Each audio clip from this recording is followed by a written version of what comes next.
Hello friends, good morning, सुप्रभात। तो friends कैसे हो आप? उम्मीद करती हूँ कि आप सब लोग अच्छे होंगे और फ्रेंड्स मैं भी ठीक हूँ। तो फ्रेंड्स चलो मैं आपको बाहर का व्यू बताती हूँ। 2 दिनों बाद बाहर जो है तो कैसा मौसम बना है हमारे। 2 दिन हो गए लगातार बारिश होते हुए। कल थोड़ी देर के लिए निम्बड़ हुआ था तो मैं चिमाकड़पुर दवाई लेने गई थी अपने लिए।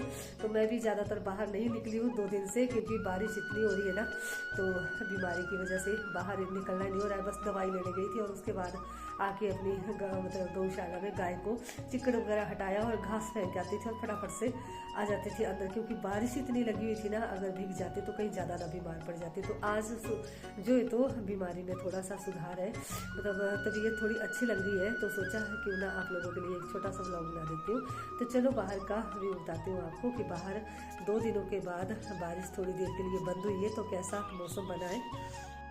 और फ्रेंड्स कहते हैं ना कि अगर बारिश ना हो ना तो वो हम लोग मतलब बर्दाश्त कर लेते हैं। अगर लगातार 2 या 3 दिन तक बारिश लगी जाए ना तो वो हम लोगों से बर्दाश्त नहीं होती। तो बाहर का व्यू है जी कुछ इस तरह से। मौसम फिर से ख़राब हो गया है। ये देखो जी दूर पहाड़ियों में आप देख सकते हो बादल, और ये नीचे से देखो खड्ड है हमारे, खड्ड खड्ड से बादल आ रहे हैं ऊपर के लिए।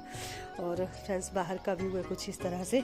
मैंने अपने आंगन में फेंक रखे ये थैले। मैं क्या चलो बारिश की वजह से जो है तो धुल जाएंगे।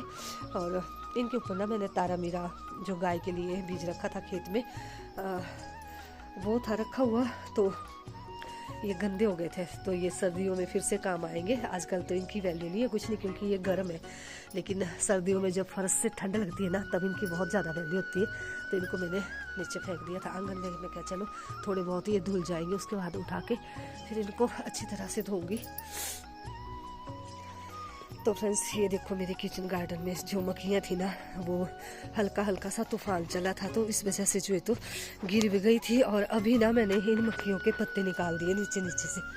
ये देखो जी, पहले भी मैं सोच रही थी कि मैं इनके पत्ते निकालूंगी नीचे से, ताकि हवा जो है तो इनमें से ना क्रॉस होती रहे और मक्खियों को कोई भी नुकसान ना पड़े। तो थोड़ी सी मक्खियाँ यहाँ पे गिर गई है और काफ़ी मक्खियाँ मैंने बीच बीच में से निकाल दी, क्योंकि ये बहुत ज़्यादा घनी थी। तो देखो जी बारिश के बाद कितना बिल्कुल खिला खिला हुआ सा मौसम है, और पत्तियाँ वगैरह बिल्कुल साफ साफ दिखती है, क्योंकि ये धूल वगैरह छट जाती है ना बारिश के बाद, पूरी धूल निकल जाती है पत्तों से।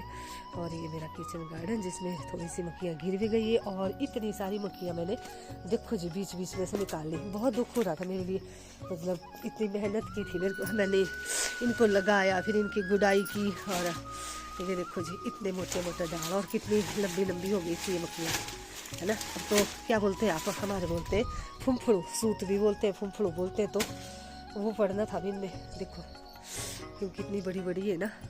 अब ये सूत पड़ने के लिए तैयार हो गई थी। थोड़े दिनों बाद इसमें ना सूत पड़ जाना था ऊपर, और उसके बाद फिर मक्की लगना स्टार्ट हो जाना था, मतलब गोंद वगैरह लगनी थी, और उसके बाद फिर मक्की। तो चलो मैंने इनको तो अब बीच बीच से वैसे बहुत सारा हटा दिया। देखो अब बहुत सारी कम हो गई।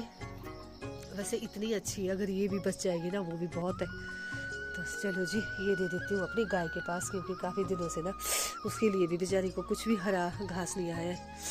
आज मेरी गौ माता खुश हो जाएगी हरी हरी घास देख के, क्योंकि काफ़ी दिनों से ना उसको हरी घास मिली नहीं है खाने के लिए, सूखी घास खा रही है बेचारी, कुछ बारिश की वजह से और कुछ अपनी तबीयत ठीक ना होने की वजह से। लाई नहीं पा रही हूँ उसको घास। चलो यहाँ पर छोड़ते हैं। तो फ्रेंड्स ये रही मेरी गौरा, और ले खा ले, खुश हो गई। अब तो खुश हो गई कि हरी घास मिल गई। मैं लाती हूँ पाखू, रुक जा। आज तो मेरी गौ माता खुश हो जाएगी कि आज हमारे लिए बहुत सारी घास मिल गई हरी हरी खाने के लिए। तो ये भी बिल्कुल हरी है ना, तो इसको काटने की जरूरत नहीं है, ऐसे भी खा लेगी मेरी पाखू। और देखो मेरी पाखू की ना हड्डियाँ ही निकल गई, 2-3 दिनों से उनको हरी घास नहीं आई है। तो फ्रेंड्स ये रही मेरी गौरा मैया, जो जितना प्यारा, तो फ्रेंड्स जितना प्यारा मेरी गाय का नाम है ना गौरा, उतनी ही शरीफ और सुंदर है मेरी गौरा। देखो जी है ना सुंदर। कमेंट करके जरूर बताना, सुबह सुबह आपको गौ माता के दर्शन करवाए, और कमेंट में जरूर बताना कि मेरी गाय सुंदर है या नहीं। क्यों गौरा? मेरी गाय के बाद बच्चा भी होगा। अब तो मैंने इससे दूध निकालना भी बंद कर दिया है, क्योंकि 8वें महीने में हमें छोड़ना ही पड़ता है पशुओं को। अगर 8वां महीना स्टार्ट होता है तब से छोड़ देते हैं हम पशुओं को, लेकिन मैं ना मेरे घर में बच्चे भी आए हुए थे तो लालच में, सच में बोलती हूँ मैं, लालच ही समझो आप उसको। तो मैं इससे दूध निकाली थी और इसके पास दूध भी था इतना कि मतलब मैं सुखा नहीं पाई। 2.5-3 लीटर दूध था एक ढंग का। तो फिर बाद में तो मैंने छोड़ ही दिया। 2.5 लीटर दूध था तब भी मैंने छोड़ दिया कि अब नहीं दूंगा मैंने। अब तो 8 महीने में पूरे होने आए थे। तो देखिए जी, फिर बाहर का थोड़ा सा भी बताती हूँ आपको। और इनको देखिए खाने अब हरी घास। और अभी जो है तो मौसम बहुत अच्छा बना है बाहर, अभी कोई बारिश सा लग नहीं रहा है कि होगी। और बहुत ही सुंदर व्यू है पहाड़ों का, देखो जी, खूबसूरत सा नज़ारा हमारे हिमाचल के पहाड़ों का। तो ठीक है जी, मिलते हैं आपको एक और नई वीडियो में। राधे राधे, जय श्री कृष्णा। और फ्रेंड्स में भी मेरी वीडियो देखते हैं लेकिन मेरा चैनल फॉलो नहीं किया है तो प्लीज़ मेरा चैनल फॉलो करें। राधे राधे।